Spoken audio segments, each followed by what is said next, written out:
Hello everyone, good morning and welcome back to my channel. আমার আরও একটি নতুন ব্লগে তোমাদের অনেক অনেক স্বাগত। আজকে 24 জুন, সকাল বাজে 9টা। এখন আমি ঘুম থেকে উঠে প্রথমে চিয়া সিড ভেজানো যে জলটা আমি রাতে করে রাখি সেটাই কিন্তু আস্তে ধীরে খাচ্ছি এবং নানা রকম চিন্তা ভাবনা করছি, মাথাটাকে ঠান্ডা করছি।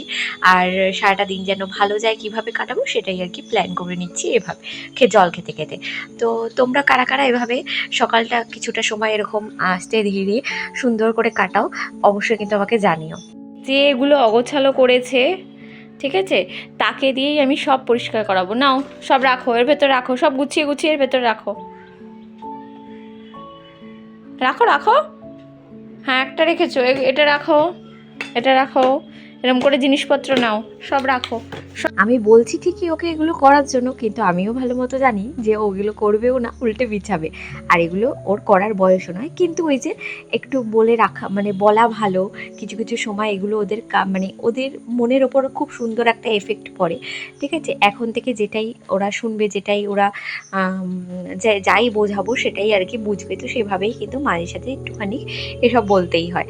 যাই হোক, তো এখানে আমি সমস্ত কিছু প্রতিদিনই এভাবেই গুছাই। আমার সাজার জিনিস, আমার স্কিন কেয়ারের জিনিস বলো, কোনো দরকারি জিনিস বলো, এভাবেই চারিদিকে ছড়িয়ে ছিটিয়ে এখন থাকে। যেখানেই লুকাই না কেন ওর চোখ পড়ে যায়, ও সেই জিনিস ওখান থেকে বার করিয়েই ছাড়বে। আর তারপর এই যে এই অবস্থা হয়। তো যাই হোক, সকালে খাওয়া দাওয়া তো ওর ব্রেকফাস্ট কমপ্লিটই হয়ে গেছে। আর তারপরেই এই যে সমস্ত কিছু নিয়ে খেলতে বসেছে বিছানার উপর। একবার কিন্তু আমার বিছানা সকালে গোছানো হয়ে গেছে, আরও একবার আমি গোছানোর জন্য প্রস্তুতি নিচ্ছি। বিছানাটা অপরিষ্কার থাকলে না একদমই ভালো লাগে না, এইসব ছড়িয়ে ছিটিয়ে থাকলে। তাও এবার ও যতবার করবেই, আর যতবার করে আমি ততবারই আবার গোছাই। যাই হোক, এই যে এগুলো নিয়ে বসেছিল, তো এগুলো রেখে দিচ্ছি। আবার কি, এগুলো রাখতে যাব তাতেও ওনার কান্নার কিন্তু কোনো শেষ নেই। মানে এগুলো রাখা যাবে না, ও ভাবেই বিছানার ওপর আমাকে নাকি ছড়িয়ে ছিটিয়ে রাখতে হবে, ওর যখন যেটা দিয়ে ইচ্ছা হবে ও সেটা দিয়ে খেলবে। ওর দুষ্টুমি নিয়ে আমি খুব একটা বিরক্ত এখনো পর্যন্ত হইনি। নর্মাল মানে দুষ্টুমি যেসব সব বাচ্চারা যা করে ও তাই করে। কিন্তু যতক্ষণ না নিজের শরীর একটু মানে ডাউন লাগে বা শরীরটা খারাপ থাকে, তখন একটু বিরক্তিভাব চলেই আসে। আমার মনে হয় তোমাদের সবারই হয় আমার মতো। কিন্তু পরে আবার ভাবি, এই যা একটু বকাবকি করে দিলাম বা ওর সাথে চিল্লিয়ে কথা বললাম, খুব মানে খারাপ লাগে, তখন খুব কষ্ট হয়। যাই হোক, এই দেখো আর একটা কাজ বাড়িয়েছে, স্নান করিয়ে এসে বসেছি। ঠাকুরের ধানের যে কৌটো, সেখান থেকে ধান ছড়িয়ে বিছানার উপর একাকার অবস্থা। একে তো ধানগুলো নষ্ট, তার উপর বিছানাটা এভাবে আবার পরিষ্কার করতে হবে আমাকে। মানে কীভাবে যে কাজ বাড়ায় কি বলবো। প্রথমে একটু বকাঝকা দিয়েছি, পরে নিজেই আবার হাসছি। ওকে খাইয়ে দিয়ে ঘুম পাড়িয়ে দিয়েছি।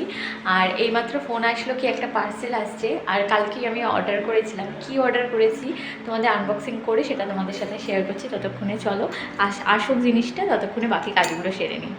আমাদের তো বললামই, ছেলে ওদিকে ঘুমোচ্ছে, আমি ততক্ষণে এবার আমার যে বাকি কাজগুলো রয়েছে, যেমন এই রান্নাঘর পরিষ্কার করা, বাসন মাজা, এগুলোই সমস্ত কিছু কমপ্লিট করে নেব। তার মধ্যেই হঠাৎ করে আমার তখন ইচ্ছা করছে, 1:30 বাজে, তখন আমার ইচ্ছা করছে একটু চা খাই। তো একটু দুধ চা বানিয়ে খাবো। জানি খারাপ অসময়ে চা খাওয়া, কিন্তু তা সত্ত্বেও কিছুতেই কন্ট্রোল করতে পারছি না, তো চাটা এখানে বানিয়ে নিচ্ছি। তার মধ্যেই দেখো এই যে পার্সেলও চলে এসছে। এবার যে পার্সেলটা চলে এসছে, তো পাপা উঠুক, পাপার সামনে এটা আনবক্সিং করবো, কারণ ওর জিনিস তো ওর সামনে করলে ও ভীষণ মজা পাবে। তো তার জন্য রেখে দিয়ে এখন ঘুমোচ্ছে। ওর পাপাও বাড়িতে আসুক, তারপর তোমরা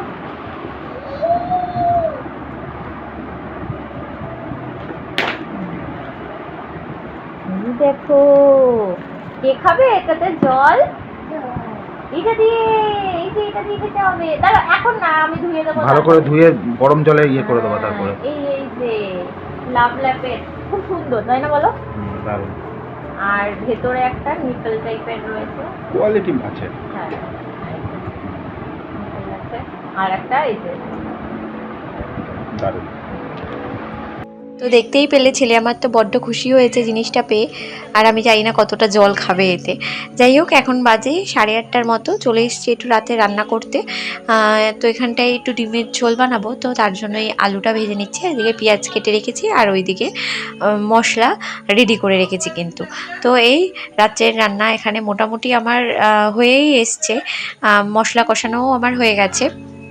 তো ফটাফট এগুলো করে তারপর আর কি খাওয়া দাওয়া করে শুয়ে পড়বো।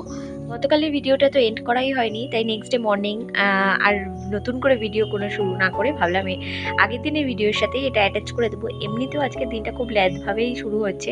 যাই হোক, দেখে নাও না, তো মোড় থেকে এই যে এই জিনিসগুলো আনা হয়েছে, এই যোগাবারের এই মুসলিটা, আর সাথে হচ্ছে এই যে পাউরুটি, চা, চিনি, ডাল, এইসব আর কি। তো আজকে এগ স্যান্ডউইচ বানিয়েছি সকালের ব্রেকফাস্টে। তো ভীষণ টেস্টি লাগে এটা, আমার হাজব্যান্ডও খেতে খুব ভালোবাসে, আর আমার তো ভীষণ ভালোই লাগে, আর খুব সুন্দরও খেতে হয়, কিন্তু চটজলদিও হয়ে যায়, দারুণ জিনিস। তো এটাই বানিয়ে আজকে সকালে ব্রেকফাস্টটা করে নিয়েছি, আর কোনো রান্নাবান্না আজকে নেই। তো এগুলো চলো খেয়ে নিই। আর আজকে সকাল থেকে শরীরটা এত খারাপ আমার, ল্যাদ খেয়ে খেয়েই শুরু হয়েছে। কিন্তু আর প্রতিদিন এত বৃষ্টি হচ্ছে, সত্যি কথা বলতে কোনো রকম মানে গরম কমছে না, ফ্যান ছাড়া তো থাকাই যাচ্ছে না। যাই হোক, এখন বাজে 12:30। তো সকালের ওর ব্রেকফাস্ট তো হয়ে গেছিলো, কিন্তু 12:30 এই টাইমটা আমি কিছু একটা দিই। তো আমি আজকে ওর জন্য বানিয়েছি ওটস দিয়ে কুমড়ো দিয়ে একটা খিচুড়ির মতো। জাস্ট কুমড়ো দিয়েছি, কারণ বাকি সবজিগুলো আমি ওকে পরে ভাতের সাথে আর কি দেবো। তো আজকে ওর মেনুতে রয়েছে ডিমের ঝোল। তো ডিমের ঝোল দিয়ে ভাত, এটা হচ্ছে ওর মেনু আজকে দুপুরের। আমারও তেমন কোনো কাজ নেই আজকে সারাদিনে, মানে ঘরের কাজ ছাড়া রান্নাবান্নার অত ঝামেলা আজকে নেই কোনো কিছু। তো এই এখন বসে বসে খেলছে, সেই সুযোগে ওকে খাইয়ে দেবো। আর সকালে ব্রেকফাস্টটা তো তোমাদের সাথে শেয়ারই করলাম যে কি করেছি। তো চলো, আর কি কি করি সারাদিনে, কি কি হয় সেগুলো তোমাদের যাবে। আসো আসো আসো, চলে আসো, চলে আসো পাপা। এই যে রোজ দিনের একই ব্যাপার, বাবা যখন বেরোবে বাবার সাথে আর কি ও যাবে, সেই নিয়ে তো বড্ড কান্নাকাটি। আর এদিকে রোদ দেখেছো, যেই বৃষ্টি সেই রোদ, মানে যেমন বৃষ্টি হয় তেমন ঠাডা পড়া রোদও দেয় কিন্তু। যাই হোক, ওর বাবা বেরিয়ে গেল, ওকে ঘুম পাড়িয়ে দিলাম। আর এখন জামা কাপড়গুলো কেচেছি, সেগুলোই ছাদে এসে মেলে দিচ্ছি। টেকা যাচ্ছে না ছাদে, জাস্ট এত রোদ। আর ওইদিকে দেখছি ছেলে আমার উঠে গেল কিনা, এই একটা টেনশান তো হয়ই একটু চোখের আড়াল হলে আর কি। আর মনে হয় যে এই কেঁদে উঠলো কিংবা এই নেমে গেল কিনা, ঘুমোতে ঘুমোতে আবার উঠে গিয়ে একা একা বেরিয়ে যাবে। তো তার জন্যই আর কি বারবার একটু নজরে রাখতে হয়। তো আর তারপরে স্নান সেরে নিয়ে পুজো দিয়ে নিয়েছি। আর তারপরে দেখো, এই যে মুসলিটা এনেছে সেটাই আমি দই দিয়ে খেতে বসেছি। আর আমার এত অ্যালার্জির প্রবলেম হচ্ছে, আমার ডাস্ট অ্যালার্জি আছে যেহেতু, প্রচণ্ড হাঁচছি, শরীরটা এত খারাপ লাগছে কি বলবো। আর মনে হচ্ছে কিছু খাই, তো তখন ইচ্ছা হলো যে আগে দই দিয়ে মুসলিটা একটু খাই, ভালো লাগবে গলাটা, মানে দইটা অবশ্যই একটু গরম করে নিয়েছি, মানে বাইরে রেখে নিয়েছি কিছুক্ষণ। দুপুরে তোমাদের সাথে দেখা হয়েছে, তারপরে খেয়েছি, ঘুমিয়েছি, আর তার মধ্যে আর কোনো ভিডিও করিনি। তো একেবারে সন্ধ্যার পর এসেছি তোমাদের সাথে দেখা করতে। কয়েকদিন ধরে 3টে আম পড়েছিল, ভাবলাম যে কী করব, একটু দই দিয়ে লস্যি বানাই, সেটাই বানালাম, ভীষণ ভালো লাগে। আর এই তো আমের সিজন চলে যেতে বসেছে, তার জন্যই আর কি লস্যিটা খাওয়াই হয়নি, তাই ভাবলাম বানিয়ে নিই। আর ছিল দুটো ভুট্টা, সেটাকেও একটু পুড়িয়ে নিয়ে লেবু বিট নুন দিয়ে মাখিয়ে নিলাম। একটা তো আমি খাবো, একটা বরকে দেবো।